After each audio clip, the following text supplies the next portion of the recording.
21 credit hours, 24 credit hours, 18 credit hours, 2 credit hours, 1 credit hour, 3 credit hours. I'd like to defer my program. I'm tired.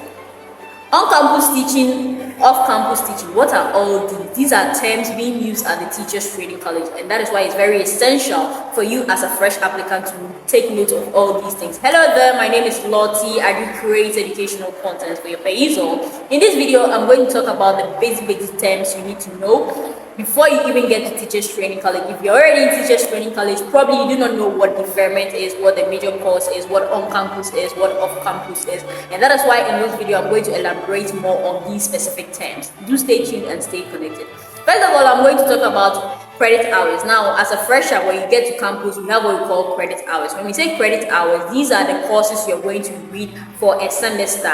Now, each course has a course code, a course title. For example, one particular year you might be asked to read HIV indication. HIV has its course code, and then the course title is HIV. So let's say the course code they might give to you is GDP 111, that's for HIV. GDP 111, that's your course code. Now, these course codes and course titles are very important because you'll be needing the course codes when you're writing exams. You need to jot your course code down. However, these course codes are mostly written on the question paper, so all you have to do is look at your question paper and jot down the course code on your answer booklet. Having known course codes, for a semester you might be asked to read, let's say, 8 courses a semester.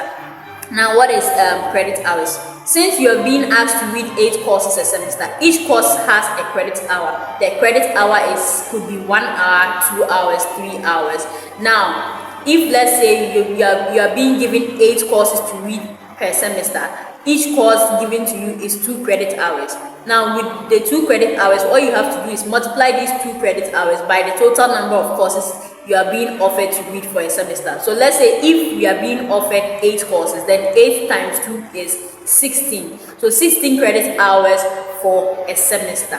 Now, having known the differences between course code, course title, and then credit hours, let's look at how to calculate what we call the GPA. So for each course you are expected. Now, as a fresher, every fresher, no matter wherever you're coming from, every fresher, all freshers are entitled to a GPA of 4.0. Now, what is GPA 4.0 or what is a GPA? If you've not watched my GPA calculation, I'll leave the link in this particular video. Please do well to go through that video and get yourself acquainted with GPA. GPA is grade point accumulation.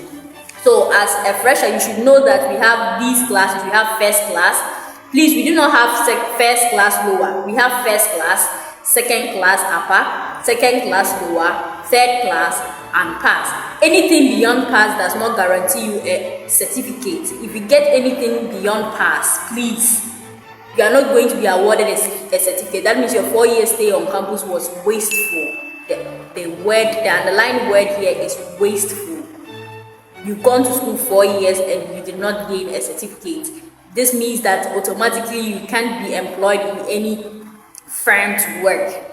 So these are the classes. Having known the classes and having known your credit hours, now how do you attain a first class? You attain a first class when you are able to meet the grade point accumulation, which is 4.0. Now, how do you attain 4.0? You attain 4.0 when you write your exam for a special or a particular course and then you attain 80 to 100. If you are able to attain 80 to 100, that is a GPA of 4.0. Now, you multiply the 4 by the number of credit hours you are offering for that particular course. So let's say HIV is 2 credit hours and you are able to attain a grade point of 4. So you multiply 4 by 2, you get 8. So let's say all the courses you had 8. So what you have to do is you sum these up and divide by the total number of credit hours you've gotten. I believe you are confused a bit, so please do well to go through the GPA calculation for your perusal. Now, having known this, what is next? I made mention of deferment. When we talk of deferment, you go to campus and you hear people say, I want to defer my course, I want to defer my course. Deferment is not anything huge. Deferment simply means you deferring a course because of maybe the fact that your financial status is low, you can't afford for the next academic year, and for that matter, you would love to take a leave for 1 year, go get yourself sorted out, prepare financially, and come back to school. However, take note that if you are deferring a course, you are deferring it for 1 year. So by the time you come, your classmates or your colleagues should be in level 200. That means if you're coming, you're going to be a part of the freshers. You're not going to be part of your colleagues, because whatever your colleagues learn for that particular 1 year, you skip that. So you need to relearn and rewrite those papers before you move on to the next level. So once you defer, you are no longer going to be in the same class with your colleagues. So kindly take note of that. At first, a lot of people would love to defer because they are pregnant. These days, teachers training allows female students who are pregnant to go through the education system, because even at the basic level, they allow students who are pregnant to write their examinations. So pregnancy cannot be the reason why you love to defer your program at all. Even at the university, pregnancy cannot be the reason why you defer your program, unless maybe your pregnancy has implications, and for that matter, you do not have to move to and fro. That one is quite reasonable. And so that is the meaning of deferment. In this deferment process, you have to make sure that you've kept this in writing, you've sent it to the administration, they've approved it before you go on your deferment leave. Please, if they do not approve your deferment leave, do not go and stay home. Trust me, if you go and stay home, you come back as a fresher. You have to apply as a fresher. And remember, even when you were applying, you were struggling to gain admission. You get it? And so you would not like to go through the hassle and bustle of gaining admission again to that particular school. So the best thing for you to do is to go through the deferment stage. Now, having known the differences between course code, course titles, GPA, credit hours, deferment, let's move on to the next stage.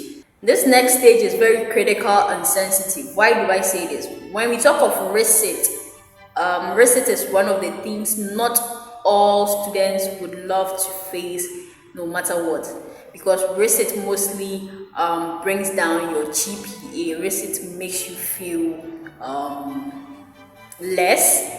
It doesn't mean that if you fail, you are not brilliant. It sometimes happens. We have a semester where a student is going through a lot, or a lot is going through the student, whatever way, and for that matter, the student was not able to catch up with the semester or the courses for the semester, and for that matter, the student trailed a course. When we say a student has trailed a course, what does it mean? That means the student has failed.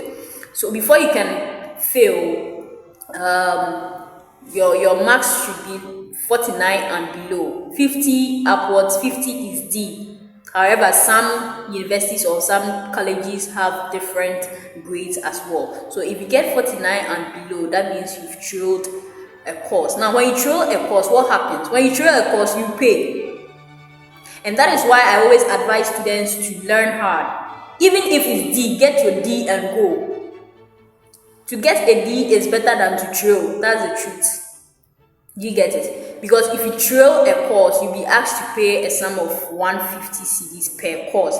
That is for teachers training, you pay 150 cedis per course. For university, if you fail one, you pay, let's say, 150. If you fail 2 or 3 or 4 or more, it's still 150. But with the teachers training, if you fail one course, let's say 150.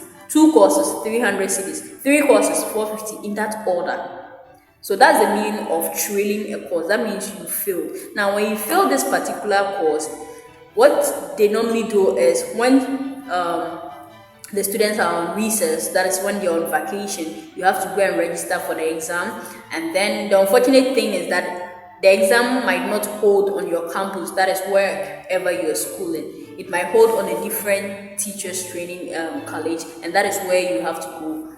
Consider the lorry fare, consider the to and fro, consider your food, whatever you're going to eat, the expenses.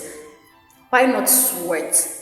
Sit down, learn, and pass the exam once and for all, and you're good to go. So in this video, I made mention of about 4 things. I hope these 4 things are going to help you and go in a long way around as you prepare towards your teacher's training, admission. And so yes, if there are questions, please feel free to leave your questions or comments via the comment section, and I'll gladly respond to each and every one of you. My name has always been Team Naughty, and thank you very much for watching this video to this particular end. I'm gonna see you guys in another episode. Stay tuned and stay connected. Peace out.